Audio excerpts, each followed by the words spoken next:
All right. Welcome in, everyone, to the Mile High Huddle podcast. I'm going to give it a second to let it breathe, as it were.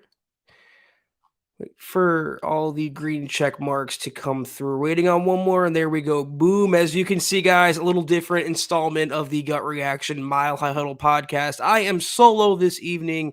Chad Jensen is otherwise occupied, and so is our producer, Scott. So it's just me solo. A little different tonight because of those circumstances. So many comments, so many questions, and interaction I want to get to, but I can't get to everyone by myself.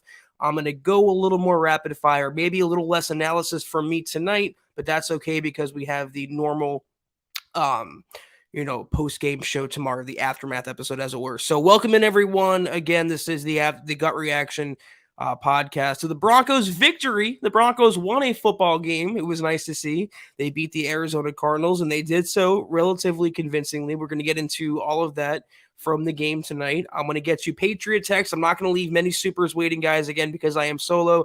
Patriot text, $5 super. Thank you so much. He goes, it doesn't mean much, but I will take a Broncos victory any day. Enough said. MHH for life. Definitely, it's nice for the Broncos to get a win.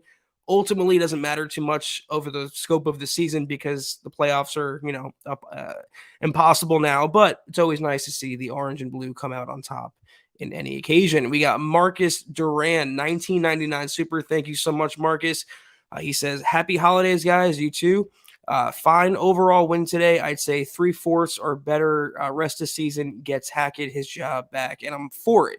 As long as we ditch Barry and maybe Outen, I'd like to see Hackett year 2 go Broncos no matter what. Marcus, I think you still might be in the minority when it comes to this opinion on Nathaniel Hackett. And here's where I stand. I don't want to poo-poo any victory. It's hard to win in the NFL, no matter the opponent, no matter the situation. But this was still a Cardinals team that was without its starting quarterback, was down to its third string quarterback, just lost its GM. They're a team that's spiraling. All things considered, even without Russell Wilson, the Broncos should have won this. So it is nice to get a victory, but I don't want it to give any members of the fan base or the front office, for that matter, the ownership group, false hope about what the fatal flaws in this team are, why they're only 4-10 right now. And we're not talking about a team that went to 10-4, perhaps. So I don't know, Marcus, that I can get on board with you about giving Hackett another year. Let's see how they perform in the final 3 games. If they beat Kansas City in the second game, maybe I would warm up to it a little bit. They have fought a little harder the last few weeks, but these last few weeks, 1 win, 1 loss, a loss to Kansas City, a win over the Cardinals, doesn't cover up the stench of what this year was, mostly because of Nathaniel Hackett and the coaching staff. But I want to give a shout out really quickly. I see Brad D in here. I see William Catalano, Rodney Garcia, Jay Kozad, Lord of Liberty, Michaela Parker, the Duchess, Bama X, James Webb. We have so many people. So good to see you guys celebrating this Broncos win with me. Again, I'm going to scroll through. I see a super from Joseph Linares, $2 super. Thank you. Poop Rottenberg blows. Yeah, this is the thing about the game that we saw today is it doesn't matter who the quarterback, it doesn't matter what defense they're playing. If you don't have a proper offensive line, the quarterback is going to be on his back. And you saw that with Brett Rippon. The interior needs a lot of work. And this is why I laugh personally at people on Twitter or whoever that suggests the Broncos go wide receiver or running back in round 1. No, every resource the Broncos have, if you just watch the tape, I don't care about analytics or stats or data or whatever. If you watch the tape, you see how bad the Broncos O-line is. And it's been that way for years. They've neglected the offensive line for years. That has to change ASAP. So round 1 in the draft, give me an offensive lineman. Free agent dollars, give me offensive lineman, baby. We got BK, $10 super. Thank you so much, BK. 168 yards rushing. This game just shows that improving O-line via coaching and personnel will help this team. Seahawks showed us that Russ needs a good running game to lean on. Yeah, I mean, that's basically what it comes down to for me. I'm not on the give Hackett another year bandwagon. I have been beating this very table and this very drum for so many years now about the O-line. That's number 1. regardless of Hackett, if he stays, if he goes, they got to move on from Butch Berry, and they have to upgrade at least 3 starters. I'm looking at Reisner, Cushenberry, and whatever right tackle decides to suit up on any given Sunday. I guess it would be Billy Turner. But the encouraging part is you see the glimpses. You see what even a running back like Latavius Murray could do. Hats off to him, by the way. Big outing today. If you just establish the run and give the offensive line can hold up for the quarterback, good things can happen. It's not that hard. Hopefully the Broncos brass is paying attention. Let's keep going through. There's so many. You guys are incredible for the constant stream of interaction, comments, questions. Seriously, you guys are the best. Naj Al-Top, hey, brother, feels good to get a win. Thank you for the super, Naj. A sense of relief, really. Thankfully, Rust missed out on getting sacked 7 times. Lots of chatter. Hackett will be kept. Thoughts on which assistant coaches will be gone if that happens. I just mentioned one. Butch Berry, to me, has to go. There's no offensive lineman that got better on Barry's watch. They've all gotten really worse. So when that's the common denominator is the coach, it's time to replace the coaching staff or that assistant. I'm not also immune to moving on, obviously, from Lauren Landau or Vince Garcia. Whatever strength and conditioning coach needs to fall on the sword, that has to happen because the Broncos have 19 starters now on IR, or 19 players, 19. That's a chunk of the team that's on injured reserve, millions of dollars on IR. So strength and conditioning coach staff, whatever, that has to be changed. The offensive line coach, Butch Berry, I don't even know. Would you guys, I'm going to throw this out there to you, would you guys consider moving on from Zach Azzani, the wide receivers coach? We all loved him because what he did with Cortland Sutton, but Cortland Sutton does not look like the old Cortland Sutton this year. And I don't really see a receiver namely Montrell Washington, for example, that's really stepped up and blossomed this season. So, regardless of Hackett being kept around, you're going to see some turnover on the coaching staff. But if you have to pinpoint one assistant coach that should get his walking papers, Butch Berry. And Justin Out, you too. You can go. All right, what else we got here? Huedo. I don't know if I pronounced that correctly. I'm assuming that I did. If I didn't, I apologize. We're still getting that down on the Mile Huddle podcast. $4.99 super. Thank you so much. He goes, not about the GM or QB missing. It's about our offense beating their starting defense. Keep Hackett, and if it doesn't work, move on and draft Caleb Williams. I guess a lot of y'all are coming around to keeping Hackett, and I get the optimism. I get that you don't want the Broncos to start over. You don't want the Broncos to blow it up, go through another coaching search, another culture install, all the different moving parts that happen with a regime change. But again, does a victory over the Cardinals, which is the first one, by the way, on American soil since September 25th. That's months ago. So does that negate all of the bad? I'm asking you, Wedo, and I'm asking everybody else in the chat. Does it negate what you've seen before this game? Does it negate the lack of a punt returner, the crowd counting down the play clock, him hiring a coach to coach the coaches, him hiring a game manager, in Jerry Rosberg? Does this victory or a 6-point loss to Kansas City, does that really overshadow all the other bad that you saw? If your answer is yes, then you're entitled to that. For me, I'm not quite there yet. You want to beat a divisional opponent or you want to have a really resounding victory, I'll maybe get on board. But this over the Cardinals, I'm not ready to say, listen, keep Hackett and, tank for Caleb Williams in a worst case scenario. If I can find a better head coach, Sean Payton, I'm going to do it regardless. We got Ren99 hopping in, $20 super. Thank you so much, Ren. Happy to see us win, even if it is against a bad Cardinals team, and it was a plus seeing us in the end zone 2 weeks in a row. Go Broncos, # Denver Broncos for life. Yeah, the Broncos had 3 touchdowns today, so not just 1, not just 2, but 3. Obviously, the running game was paramount in that. Murray got in the end zone, Matt got in the end zone, and Eric Tomlinson got in the end zone as well. So, again, it's nice to see a victory. It's nice to see an NFL franchise actually score points and touchdowns like a competent NFL franchise. So, I agree with the sentiment, Ren. Appreciate you. Wedo, again, $1.99 super. Thank you. All we need is an O-line. Use the first 3 picks in 2023. I'm not against it. I mean, you boil it down. Name something else that's more important than Russell Wilson for next season. I'm not talking about 24, 25. I'm talking about Caleb Williams of the future. I'm talking about the season in which the Broncos are without a doubt, absolutely guaranteed, stuck to Russell Wilson. So what's more important in 2023? Nothing in terms of Russ. It's protecting him. It's giving him the weapons, the coaching, everything he needs to be a competent, maybe even upper echelon starting quarterback in the NFL again. That's the number one priority. So I am not opposed to dumping any and all resources into the offensive line. I'm going to just scroll through here. Okay. Pronounce my name perfectly. Hackett is learning. I appreciate you. As always, $1.99 super. Really quickly, I see Lord of Liberty. Zach, I get you want to get rid of Hackett, but it means nothing if you keep Russ as your starter. See, that's where we disagree, and that's fine. You're entitled to your opinion.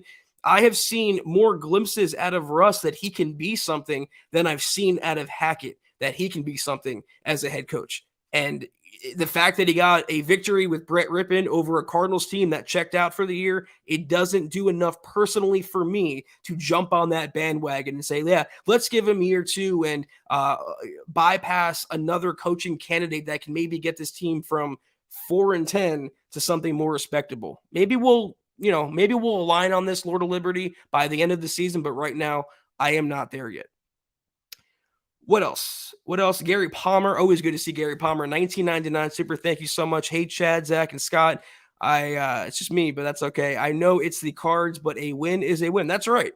It's the same thing I said about the Texans game way back in week 2. It felt like a loss against Houston of all teams at home, nonetheless, but a win is a win, is a win, is a win, is a win at the NFL level, and you never apologize for them, and you try not to poo-poo them too much. So I don't want to be the wet blanket tonight. I don't want to put anyone down or rain on anyone's parade. I'm just keeping things in perspective. It was a singular victory in an otherwise train wreck of a season. Really quickly, I see a comment that I do like here. Jonathan Peterson, retain Evero at all costs.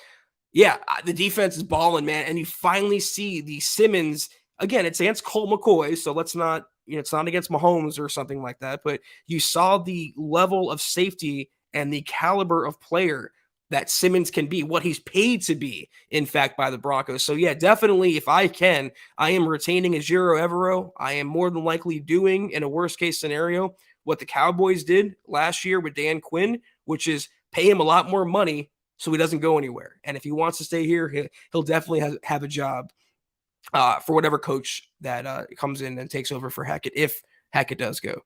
Tim Durr says, you'd be willing to trade away our first to get Peyton, Zach. It's tough.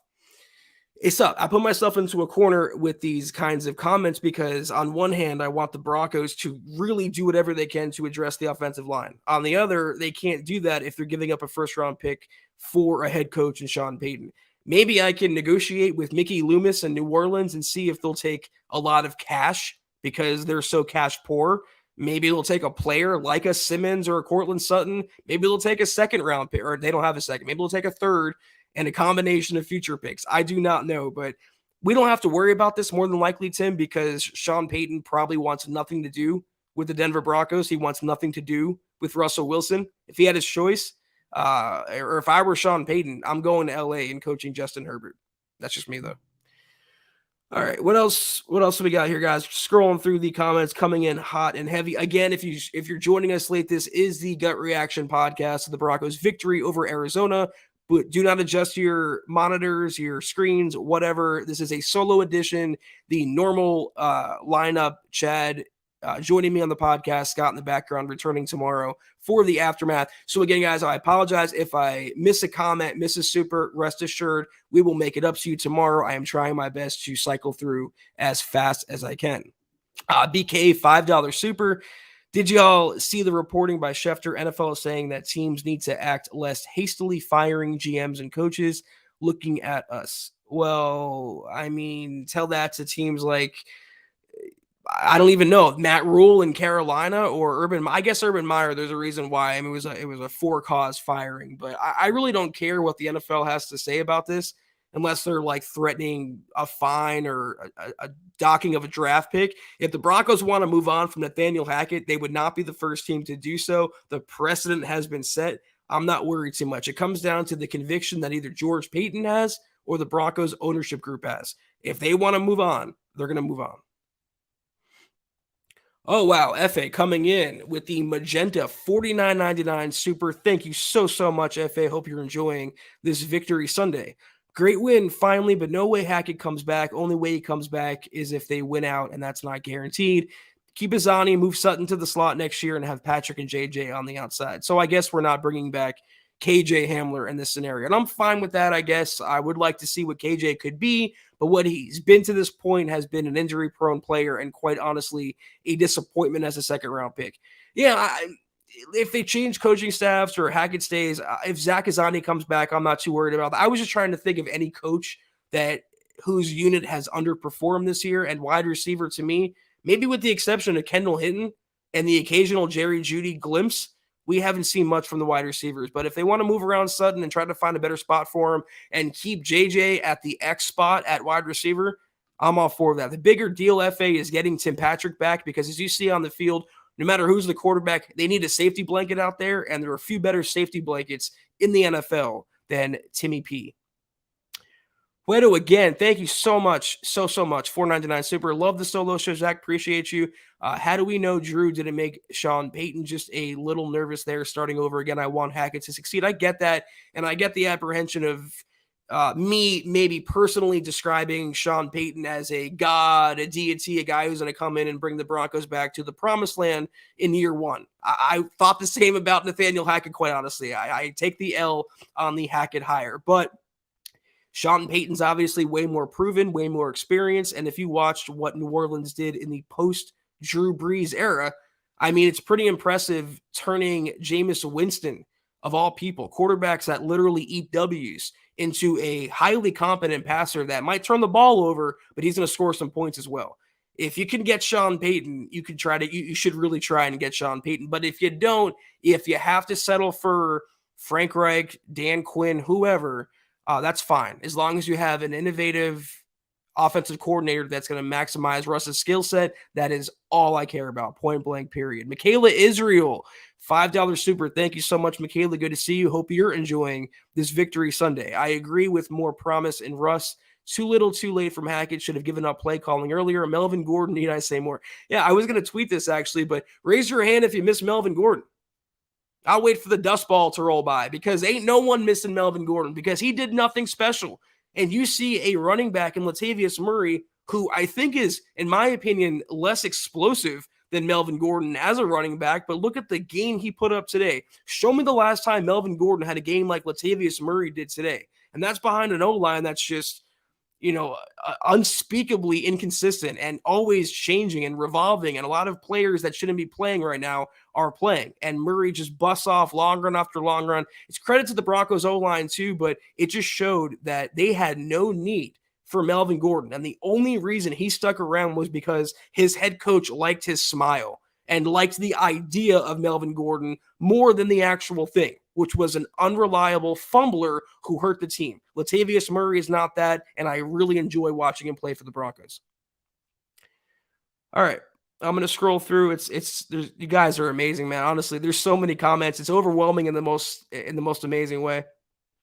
Crazy Case says, at least Zach keeps it real, unlike others. Listen, I'm not going to get into a peeing contest on the podcast. Like, everyone's entitled to their own opinion, and that's what makes this podcast network great. You get a little bit different from each person, like different strokes, different folks.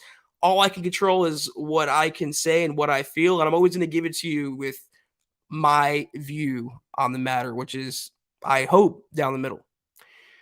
Okay, Naj, again, thank you so much, Naj. 1999 super. To me, the best thing about today and last week has been Judy's play. That gives some hope at that position. Dulcich looks solid at tight end, and Mac looks good. We need a completely new O-line, and Russ needs to improve dramatically.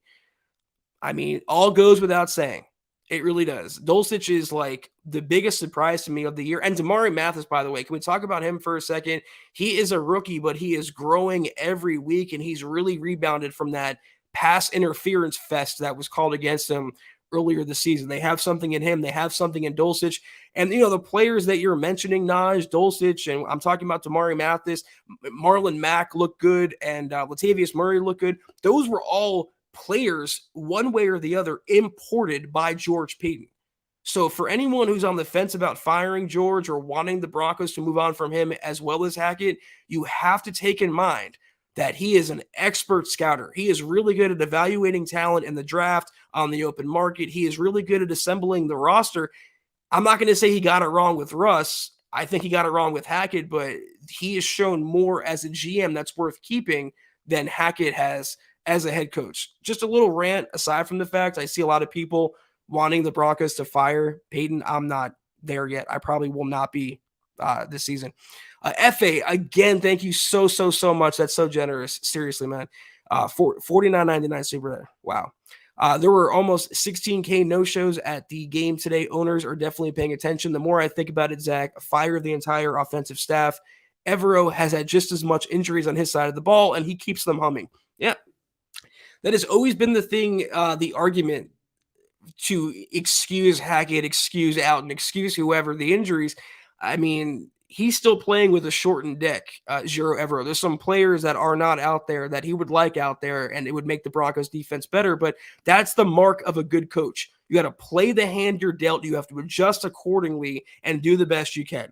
And 99% of the time this year, Giro Evero's best has been really good. And he has been really good in teaching the secondary and taking them to the next level.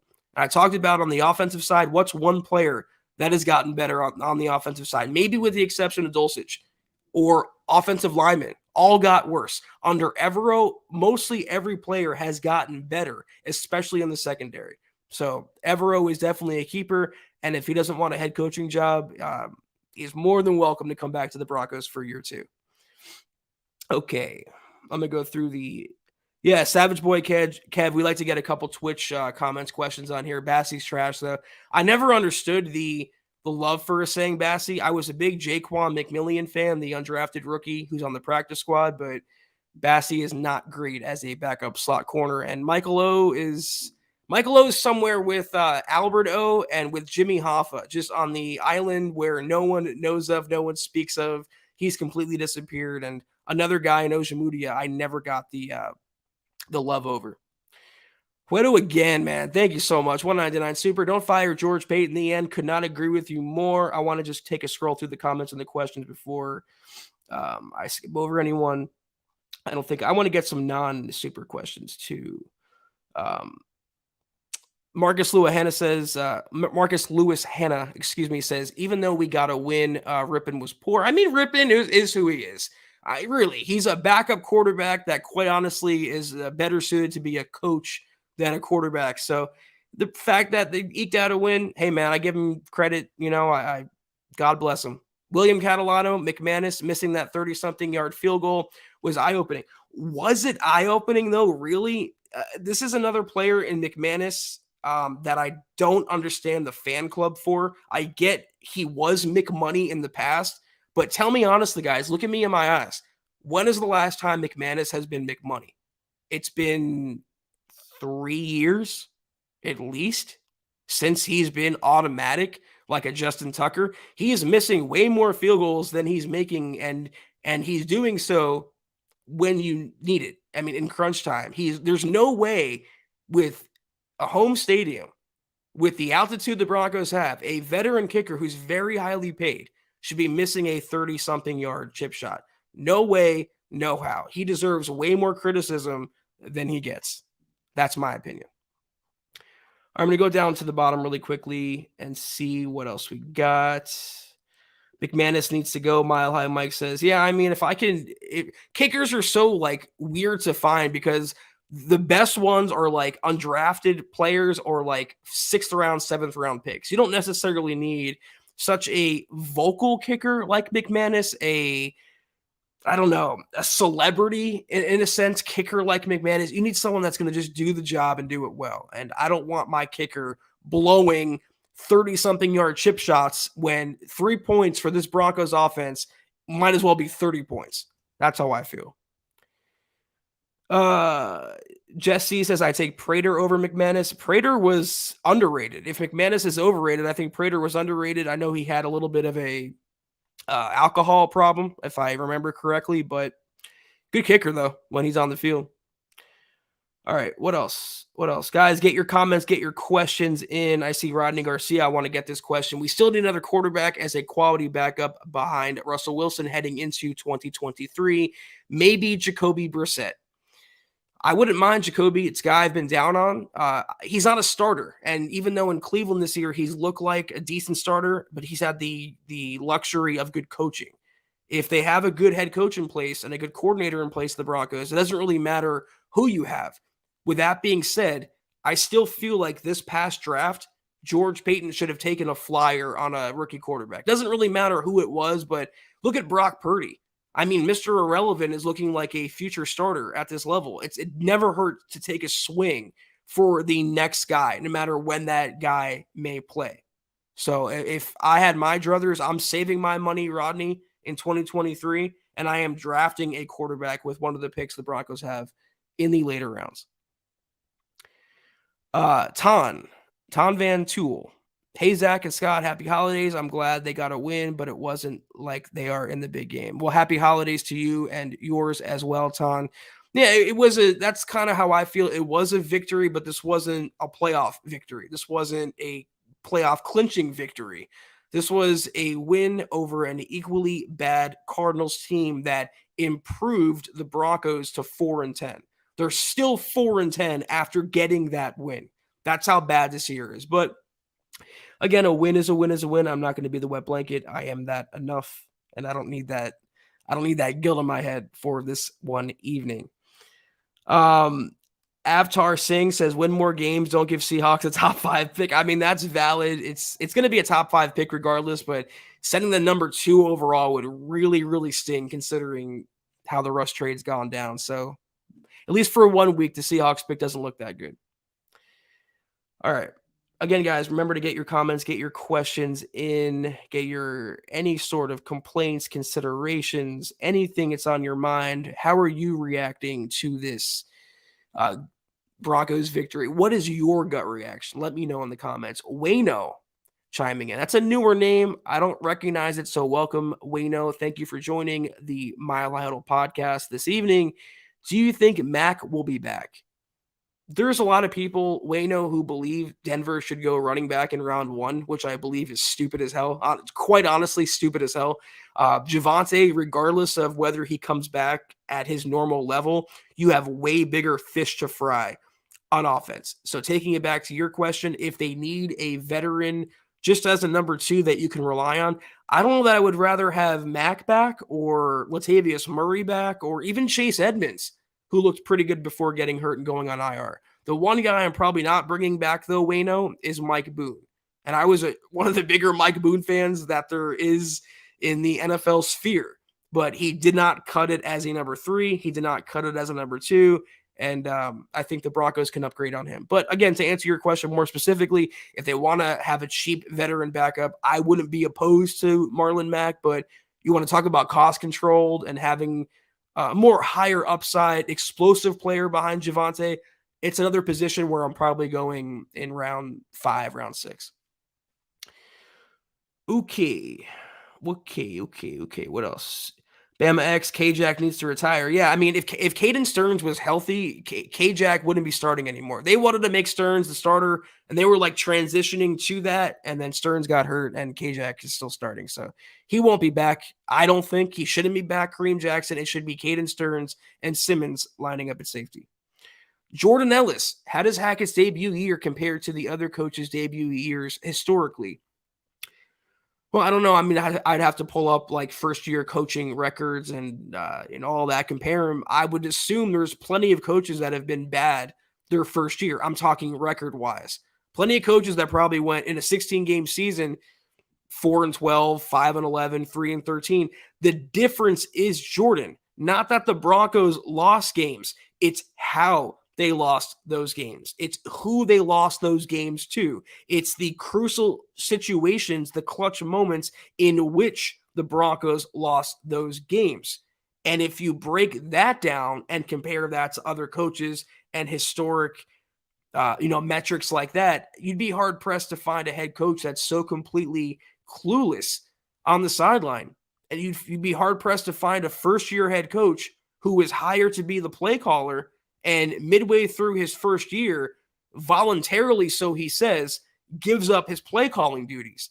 That is not historically prevalent. That is an outlier of all outliers. So, a lot of people talk about Hackett. He can be Nick Sirianni and give him a year or two, and it's too soon to cut bait. There are way more Freddie Kitchens out there after year one than there are Nick Siriannis. And I think based on what we've seen, today's win notwithstanding, Hackett way more. He verges way more in the Freddie Kitchens lane. So if you want to talk about historical, you want to compare coaches, Cleveland moved on from Kitchens after year one. The Broncos can do the same with Hackett. All right. Let's go down to the bottom. If I can catch up on some supers, I will get all of them. Wedo, again, man, you're the GOAT. You're the GOAT on this pod, at least. Appreciate you. 199 super. McMahon has been missing for a year. LOL, love him though. Yeah, I get he's a likable guy because he harkens back to the SB50 team, but pretty much since that year, he's been McAverage. Again, just my opinion.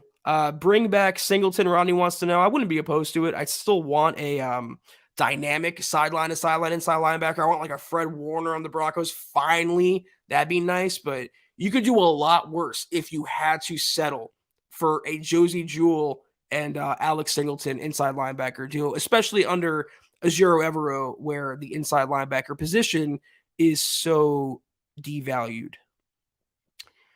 FA, I see your magenta and I can't ignore it, and you are the man. Thank you so much. Another $49.99 super. Taking a running back in the first round, in my opinion, is faux crazy unless Bijan Robinson is there when we pick, which he won't. No running back. Bring back Mack and Edmonds and Williams. Get a running back in the fifth round. You are speaking my language, FA. I wouldn't bring back both Mack and Edmonds. I bring back one of the two, and Murray for that matter as well. But I am right there with you. Take a running back in the fifth round. Use a undrafted rookie signing on a running back. You can get them so easily. They're a dime a dozen. Don't waste your first round pick on a running back. Don't you do it, Denver, please. All right. Scrolling through. This is where, Scott really makes his bones, man. We love Scott around here. He makes our jobs a lot easier. It's not the easiest thing keeping up with y'all, which is a great problem to have. Again, you guys are incredible. What else? What has happened to Dulcich? Guys disappeared since breaking out a couple games ago. Todd wants to know. Listen, I mentioned this on Thursday's show. It's so hard for tight ends historically. Want to talk about historical comparisons. Tight ends transitioning from college to the NFL takes at least a couple seasons. And not only has Dulcich got over the injury that plagued him and is actually contributing, he's progressing, I think, at a more advanced rate than most other tight ends. He's already looking like the tight end one of the future. He's already looking like a safety blanket for whatever quarterback is out there. So that to me is a win. That to me is progress. He was a guy where anything you get out of him this year would be the cherry on top. And the Broncos have a lot of cherries as far as Greg Dulcich goes. If he has a bad game, it's going to happen. Again, it takes a long while actually, for that position to really convert to the NFL level. Okay. Grant says Edmonds will probably be moved on from after next year. I wouldn't be, if they blow up the running back room with the exception of Pookie, that's fine. There's no running back that's worth throwing money at because you have to keep them. They're all pretty replaceable, even though they've had good games for the Broncos this year. Dulcich playing like Tim Patrick for real, Ronnie says. Yeah, great. Grant says Dulcich my biggest surprise this year. Yeah, him again, and Damari Mathis as well. You're talking about a fourth round cornerback that probably should have been like a second or third round pick, and he has played really good opposite Patrick Surtain. Not an easy job when you're playing opposite arguably the best cornerback in the NFL. A lot of passes going your way, and I think Mathis has answered the bell really well. All right, let me just scroll through. I don't want any dead sound because that's awkward for me. It's awkward for you. It's awkward for everyone. It's just not a good look for the show. What else? I want to get to some new comments. Again, guys, you have any questions? How are y'all feeling about the game? How are y'all feeling about the season? I mean, you hear Chad and I talk a lot. You hear Scott talk a lot. All of us talk about our preferences. After this game, the Broncos are 4-10 now. They got a victory for the first time in American territory since September 25th. Is that enough to you? I'm looking at you, asking you directly. Is that enough to keep Hackett around for year 2? Let me know in the comments, and I am going to go through some of the answers that you have. Gregory going nowhere. Gregory is going to be a good player if he can stay on the field. That's always been his thing. And as soon as he's on the field, though, he's making an impact. And you need a player like that after losing Bradley Chubb, and you're still breaking in Baron Browning and Nick Benito. Brad D says Mathis is your corner moving forward. Yeah, he's probably cornerback too, as far as I'm concerned. I would move on from Ronald Darby if I can. Maybe trade him or outright cut him if you want, eat the cap hit, whatever. But Mathis is the guy opposite Surtain, I think, for the long term. I agree with that. David Youngkin says, how many picks do we have for the draft? I think is it 5 or 6? I don't know top of my head. It's not a lot, but you could do worse. There's a round 1 pick, a couple round 3 picks, a 5, a 6, and a 7, I think. So it's not exactly like you have none. You have a few that you can work with. Yeah, Jess C says solo 24/7 days OG. I appreciate you, Jess C. That's going way back, man. That's like 6 years ago now. It's kind of crazy, but yeah, these solo shows, nothing new to me, but I know it's probably a little different for you guys. What else? What do you guys think about the NFL this today? A lot of crazy games. The Chiefs won in overtime. A lot of last second deals going down. It's crazy, man. The parity at this level. I'll take the win. Flat Earth Trini, $10 super chiming in. Thank you so much, Flat Earth. Man, what a game. I have to say, Rippon clicks with this offense. He made a bigger stride than Wilson has all season. Should we have used him a lot sooner? MHH Rocks, appreciate you, Flat Earth. You couldn't make the change. I don't know if you're suggesting they would have taken Russ out of the lineup and put Brett Rippon in. You only do that, though, if he's hurt, which he is. There is no way you make that trade for Russ. You pay Russ what you paid him, and then you yank him for Brett Rippon of all backup quarterbacks. You can't do it, and the Broncos wisely did not do it. I don't know that he clicks with the offense better. I think there's less expectation for Brett Rippon than Russell Wilson. Rippon is not making $245 million. No one really expects the Broncos to win when he's in the game, and that's flipped around when Russ is under center. So I credit it's not to take anything away from Rippon. I'm not the biggest fan of his, but I'm not his biggest critic either. It helps when you have a running game. That is all I'll say. What the Broncos got from Latavius Murray today, Russell Wilson has needed all year, and he has not got that all year. It's what made him so good in Seattle, playing off the running game, taking pressure off the quarterback and off the passing game. I feel like if Russ was in here in today's game, if he got the output that Murray gave, you would have seen a similar result, if not something better. That's, again, just how I feel. All right, we got Proud Pharisee, $2 super. Thank you so much, Proud Pharisee. We cannot drop back without getting smacked. I mean, that's what I'm saying. If you guys want to have Bijan Robinson, I saw a comment that asked me, would I pass on Bijan? Really, would I do that? Yeah, because what's the point?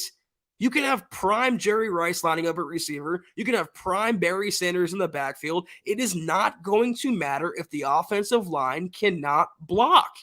And the offensive line for the Broncos cannot block.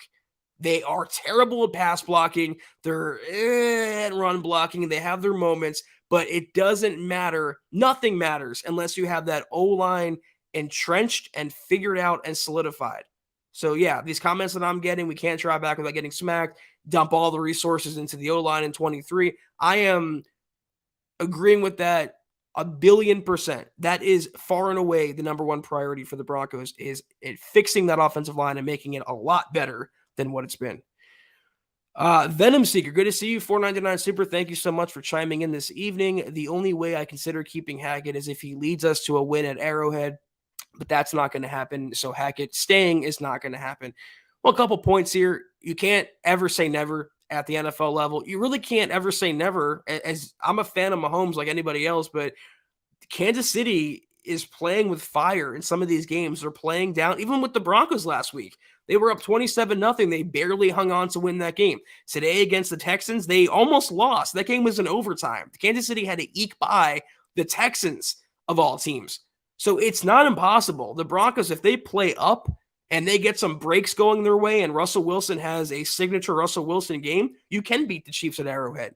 And at that point, I'm right there with you. And I'm saying, not for sure give him another year, bring him back 100%, but maybe you see the breadcrumbs that are being laid. You see the rough draft of the overall picture, and maybe that'll convince ownership to give him another year.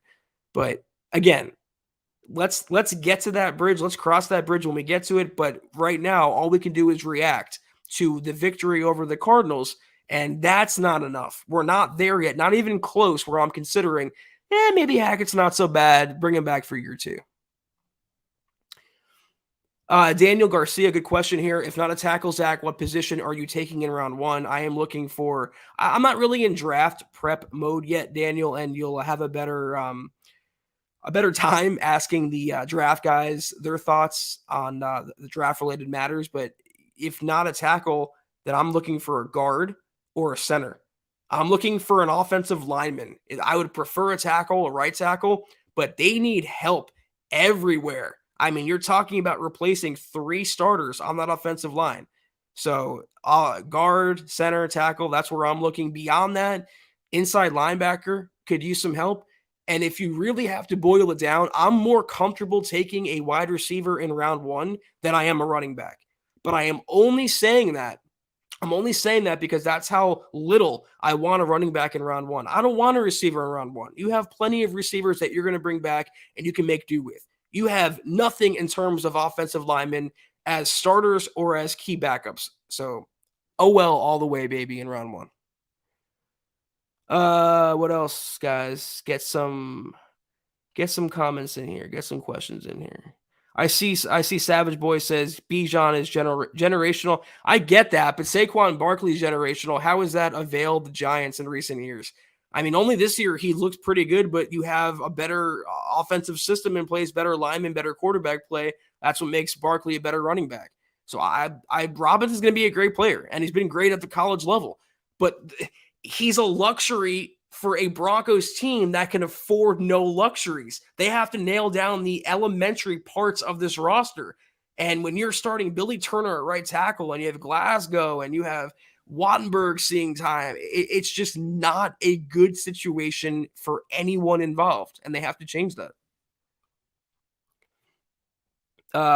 Don't pass on generational talent. Michael Davis says, that's your opinion, man. I'm just saying if they don't have a line to run behind, it's not going to matter. But we'll see how that shakes out in April. Kush stinks. Safety. We need a safety and a running back or an offensive line. So that's where I disagree about safety. Do you really need a safety? Do you really need a safety in round 1? It'd be nice if you're Evero, but you have Simmons. I don't think he's going anywhere. If you trade him, we're having a different talk, but you have Caden Stearns as well. And Caden Stearns, hopefully that hip issue is okay, but he looks like a guy that can be a quality starter opposite Simmons. So that's why it's so tough. It's like, where would you go in round 1 if not an offensive lineman? It's like, I don't know. I guess I'll go safety or defensive end or inside linebacker. It's because there's no greater need for the Broncos in 23 than offensive line. There is none. It's not a debate at all. All right, we're going to, I guess, get ready to wind it down in a few minutes. Wasn't Chubb considered a generational talent? Not to me. Anyway, I thought he was really good. He was a really good prospect coming out of college, but I never thought he was like the next Lawrence Taylor. And that's why a lot of Broncos country, I'm not going to say I was, but a lot of Broncos country was bummed at the time. And now, obviously, they took him over Josh Allen. But it's ancient history now. He hasn't played for the Broncos anymore, and that's that. Brad says safety round 4 to 7. Scott Lawson chiming in. Would you bring Munchak back as head coach? I thought you were going to say offensive line coach because that I would get on board with, but no. Well, I mean, no. He wasn't anything in Tennessee as a head coach. He is one of the better offensive line coaches. I give him that, but what really qualifies him to be a full-time head coach? And it's also another thing where the bridge is kind of burned. I feel like he wasn't crazy about Denver moving on from him and bringing in Butch Berry and just kicking him to the curb, but that's the business. And he moved to Denver to be closer to his family. I'm assuming he's enjoying that family time, not working for the Broncos anymore. So I don't think that's all that realistic, Scott. But I appreciate you chiming in and watching the pod this evening. What else? What else? Free Earth says, I say keep Hackett. Call this year a learning experience. Fix OL, a new punt returner. Yeah, it's a pretty hard lesson to learn that your head coach looks like a downright idiot half the time. But hey, if George Payton feels that way, who am I to argue? Again, guys, you all are entitled to how you feel about Nathaniel Hackett, how you feel about the Broncos. I'm not ready to overlook all the bad he's caused this team. And the balloon of hype that he came and took a pin and just went boop and popped it all.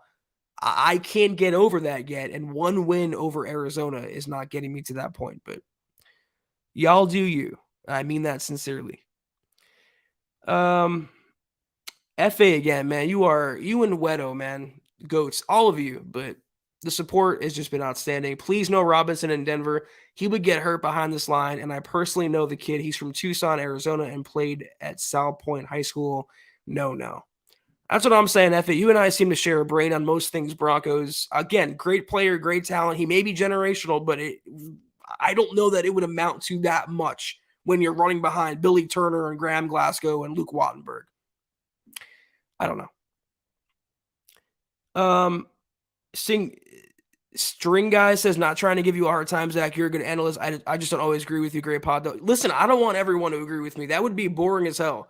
I certainly don't agree with all of your guys' takes, or, I don't always agree with Chad, and he doesn't always agree with me. That's what makes this pod so great. This is what makes this country so great, is freedom of opinion and freedom of expression, to have difference of minds. And hopefully we see some things the same, and you can learn from me, I can learn from you, but I have no problem with debate. I have no problem with dissenting opinion. I am always open to it. I'm always going to tell you how I feel, though, regardless. What else? What happened to Tyree Cleveland? Cleveland's gone. Yeah, he's been gone for a minute.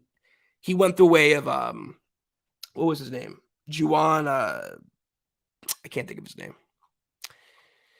Thinking of Juwan Jennings, but that's the guy in for the 49ers. Can't think of his name right now. I would just like to see the Broncos, Nick says, score 30 points in a game. When is the last time they did that? I can't look. I don't know. I would be hard-pressed. I would say last year. Was it last year? Or was it one of the Drew Lock games of 2020? Which is sad that I have to even think this hard for when the Broncos scored 30 points. I don't know, Nick. It's been a while. They've gotten close this year. They got 28 against Kansas City. Hopefully, maybe when Russ comes back, they'll crack the vaunted 30-point club. Jeff Saturday chiming in. It wasn't what it was. I wasn't Juwan James. Who am I thinking of? Juwan Winfrey. That's the receiver. Doesn't matter now because the point's been made, but Tyree Cleveland went the way of yeah. So Jeff Saturday be looking for a job. Kenny Abramovitz says, yeah, but I saw someone on Twitter say maybe the Broncos should look at Jeff Saturday. This was yesterday. I got tweeted at. Maybe the Broncos should look at Jeff Saturday. The Colts are always balling, win or lose, and that was before they gave up the biggest comeback in NFL history. NFL history to the Minnesota Vikings. They were up 33-0 at halftime, and they blew that game. It was quite entertaining, but Jeff Saturday is not the guy that I want coaching my team. Fun story, I guess, for half a season, but hard pass on that. Yeah, Juwan Winfrey was the guy. Todd Moyer says, I don't always agree with Zach, but I respect him a lot. I appreciate you. And I respect all of you guys as well. I mean, through the Drew Lock thing, and I was very... I'm not going to say stubborn, but I was really dug into my opinion on Drew Lock, and I know a lot of people didn't agree, and that's fine. I love interacting with y'all, and I respect everyone's viewpoint and opinion when it comes to the Broncos. All right, we're going to wind it down in a few minutes because it is getting a little slower in the chat, and I'm catching up pretty quickly, and we have some content to get up on the website about the Broncos' victory over the Cardinals. I'm going to give one last look-see through the chat to see if I missed anything. If you guys have any last-minute comments, questions, concerns, considerations, please get them into the side comments, and I will do my best to address them. And again, if I missed anyone tonight, rest assured we'll make it up tomorrow on the Aftermath podcast when Chad comes back to co-host with me. I don't think I see any. Kevin G says if the J.J. Watt jump on the line was legal, why don't all teams do that and try to get the offensive line as false start? The interception was BS. Yeah, I mean it's just one of the things where it's the referee saw it or didn't see it, and it's just it happens to bang bang type of thing, and it that's the way it goes. So. All right. Any Joshua says any big time free agent offensive line coming up? I have to look through a lot of like older washed names on the open market for 23 when it comes to offensive linemen. The one guy that I really want though, and Nick Kendall has also said the same thing. I give him credit for it because it's a really good shout. Is Elgin Jenkins from Green Bay, the guard. I don't know how much he's going to draw on the open market, but that's the stabilizing factor you need in the middle of the offensive line. JJ Watt ate today because the guards and the interior was so bad. You have to fix that, especially with a quarterback like Russ, who is on the smaller side, and he has to have a clear vantage point to see the middle of the field and get the ball out.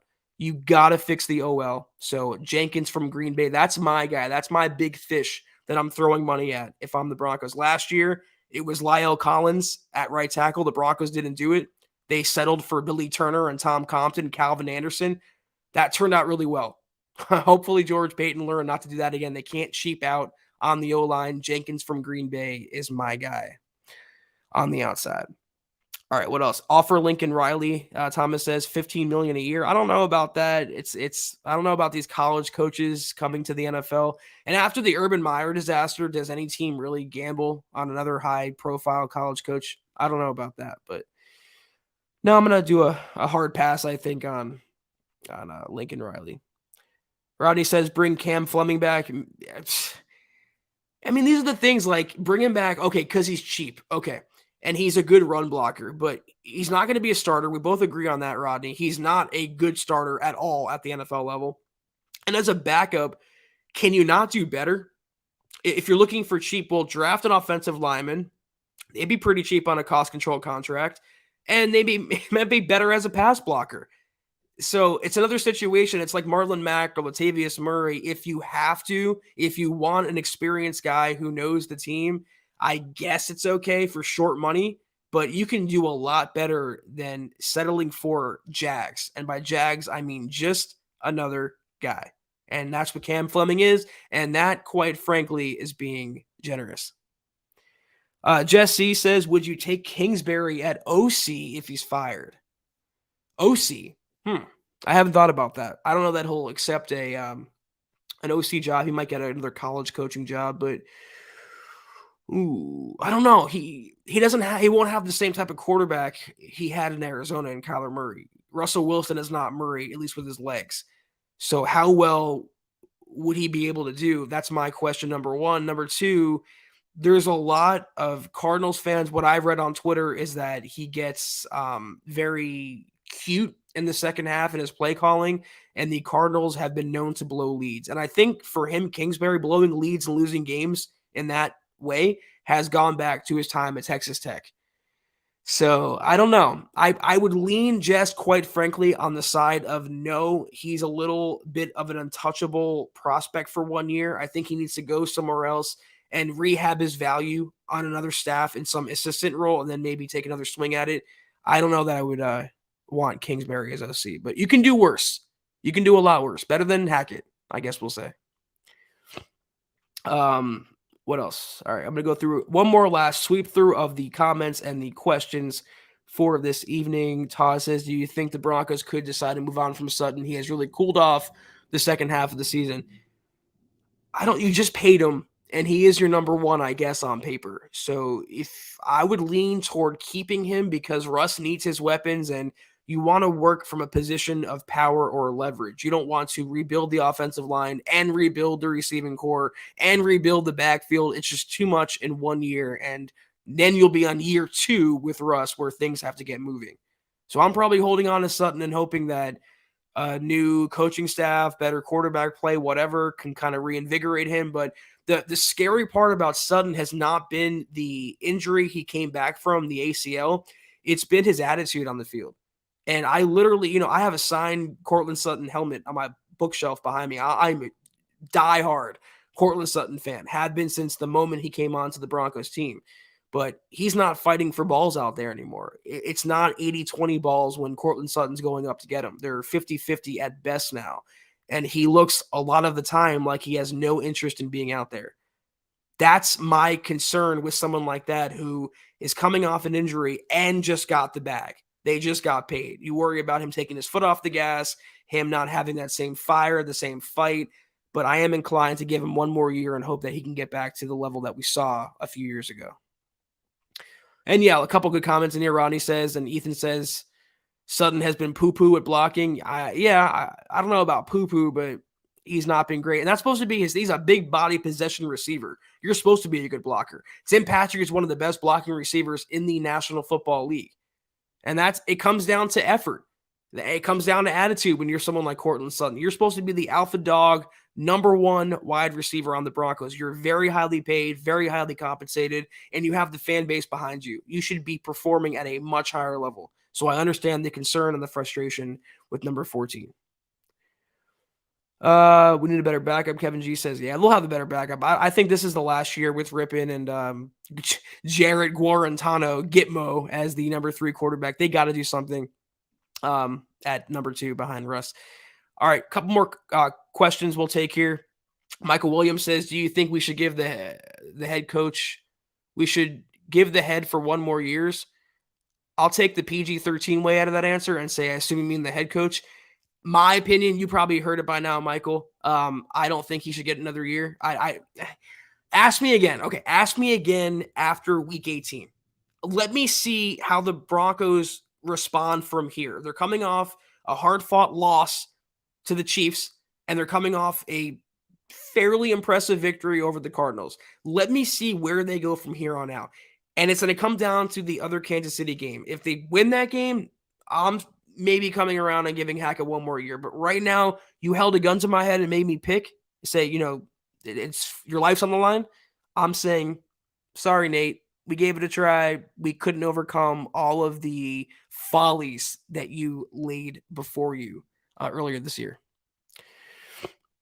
What else? Has Vic Fangio, Aaron wants to know, Vic Fangio or Pat Shurmur gotten hired anywhere? I don't know that he got hired. I thought I remember him getting like a consultant job on some staff or an advisor. I don't know. Don't quote me on that. And Vic Fangio has been out of football, collecting his millions from the Broncos for doing nothing. But there's scuttlebutt that if DeMeco Ryans leaves as defensive coordinator of the Niners, he's going to get a head coaching job. That Vic Fangio is going to slide right in and work under Kyle Shanahan in the Bay Area. So I don't think Vic will be out of work for long. All right, what else? I'll take one more question. One more question before we wrap it up this evening. It's so tough to choose just one because there's so many great comments and questions in here. I'll take 2. Alessandro says, who should the Broncos bring back, Murray or Mack? Also promote Fleming. He has proven more than reliable than any other clowns. Again, this is repeating what I said earlier. It's just because the other clowns are so clownish that makes Fleming look better when in reality Fleming is, he has one of the red noses as well. That's my opinion. I'm not rushing to bring him back. But if they do on a 1-year, $1.5 million contract, it's not going to ruin my day. In terms of the running backs, Latavius Murray has been really consistent. I know he's not the flashiest, the strongest, the biggest, the fastest, whatever, but he gets the job done. He's reliable. He doesn't fumble. He's been a breath of fresh air after the Melvin Gordon disaster. So another situation where you want a veteran guy, you want to bring back some insurance behind Javonte Williams next year, I'm probably going Latavius Murray over Marlon Mack. Okay. This is the perfect question to end on. We get this question it's almost coming like okay, I'll take 2 more because I see another one I want to get to. But Todd says, who is the worst Broncos coach, VJ, Vic, McDaniel, or Hackett? I would probably throw VJ out of the equation. I think he was a little in over his head, but there were more tangible results there with him on the sidelines. Vic, the same thing. Wasn't a fan of his. McDaniel, there was more success. I hate to say it. I know he only got 1.5 years, but there was a little more that you can take away from his stint as head coach.